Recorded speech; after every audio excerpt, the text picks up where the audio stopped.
Welcome back, Toronto and GTA viewers. Thank you for tuning in to #NoFilter. Continue to tweet us. We will be taking in some tweets with Cass later on in the show. So you can tweet us at NoFilterRogers. We will be looking at your tweets, and you can follow us on Instagram and social media. Now that my plug is done, back to Aisha, a little bit about your story. I think it's really inspiring. So you said that it wasn't actually the fracture, it was something else that was triggered. So what was triggered? So it was a condition, actually. So, and what it basically is that it, so everybody that stops using their muscle, your muscles go away, right? Mine just go away at a faster rate. So while I was sitting there for about 2-3 months on the cast, with the cast, I wasn't really being as active. It triggered this whole condition where my muscles started wasting away at a much faster rate. So it happens for everybody, but mine just happens a lot faster. And so that's where I started having some of my muscles, and so that's where I started having trouble walking, and I was like out of breath so easily, and so. And at that time, I was also, so this is when we were actually new to Canada as recent immigrants, and I was supposed to go back to school, and so as I was supposed to start school, and so I started school, and they were like, oh, well, we don't have the budget to like have you with a walker, or like somebody can't walk with you, we don't have the budget for it, so you have to use a wheelchair to come to school, otherwise we can't have you come to school. So I was actually homeschooled for 6 months because I refused. I was like, nope. I'm just gonna practice my walking at home. Which I can understand. At that age, sometimes you're not comfortable, right? You don't. It's hard to kind of wrap yourself around it. And, and I see where you're coming from. Yeah, and also like I mean, if you think about school, like you're probably gonna be sitting for like 9 hours, commuting and all that included, right? And so for that reason, I was like, okay, no, I have to just start. Like I have to try at least. So I was, and then afterwards, I realized, you know what, when you're 12, you don't want to be home all the time. Like you do want to go out, you want to like interact with people your own age. So I was like, okay, fine, I'll just go back. So I tried, you try to keep active and you try to do all those things, but it just never got to a point where I just didn't have enough time to be able to work out and to the amount that I needed to work out to regain some of that movement back. But so actually I got pretty close a couple of times, but it's always just like that maintenance of it, and sitting for that long always just takes away all the work that I do. So it's kind of like that, and so that's always it's always interesting sometimes. Now I'm going to ask you a question that's a little bit controversial, you could say, but somebody asked me this on the way here when I spoke a little bit about some of the stuff we're talking about. They said, does it boggle your mind that science has come so far in so many other things? Yeah. We found a way to inject snake venom into our skin, and we found a way to, buy beauty at a faster rate. Yeah. Yet something as our physical disabilities, our mental disabilities, we struggle so much in terms of science and using all our creative minds to find faster ways to attain that. Does that do you build any sort of resentment to it, or you don't let yourself get into that negative space? Because it's very easy to fall into it, right? Yeah, to be honest with you, this is the first time I'm even thinking about that. I was like, wow, I never thought about it that way.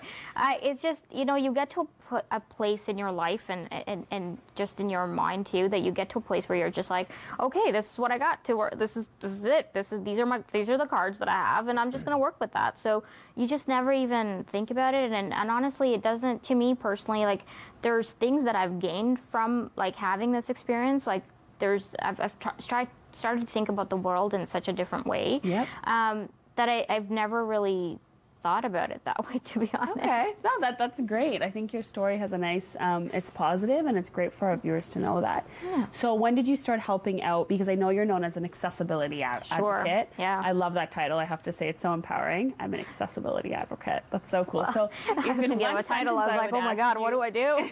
What do you do?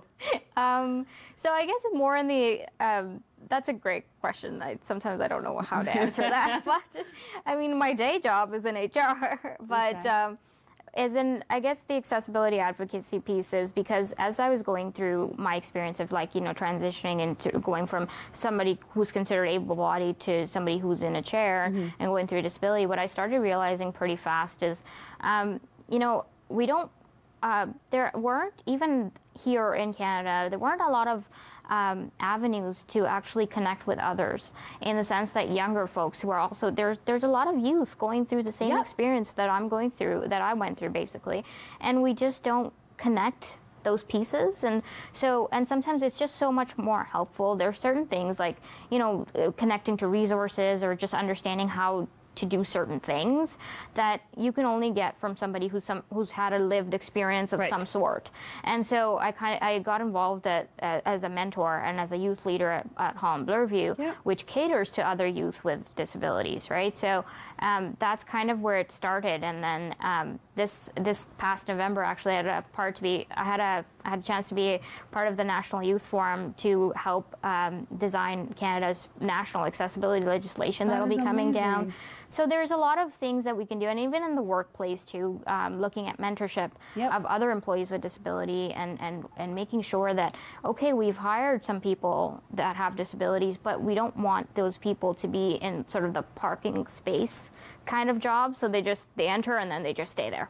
Right? So we want to make sure that there's also that promotion and that we keep going, that momentum going. And so that's where I guess it kind of started. I think that's so important. Like everything you said, especially in workplace, there's something about not just parking the person, right? And I think that's a huge thing. Have you guys felt the same way, Lindsay? Especially, I know your brother had autism. In terms of she hit a very good point, young people and having that connection and resources, right? Because sometimes you need that network.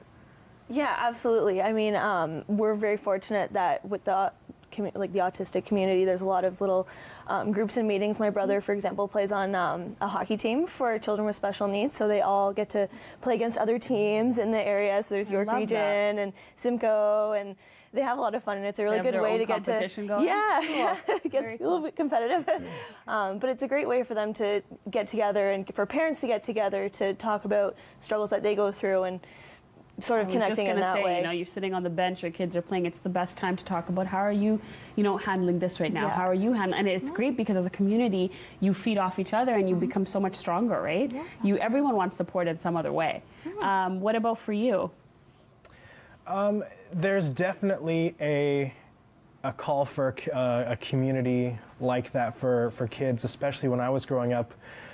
There is an institute called the Canadian National Institute for the Blind, CNIB for short, which offers a kids group, and it's exactly what Lindsay said. While the kids are off making crafts or learning how to do an art or whatever, parents get to talk to each other.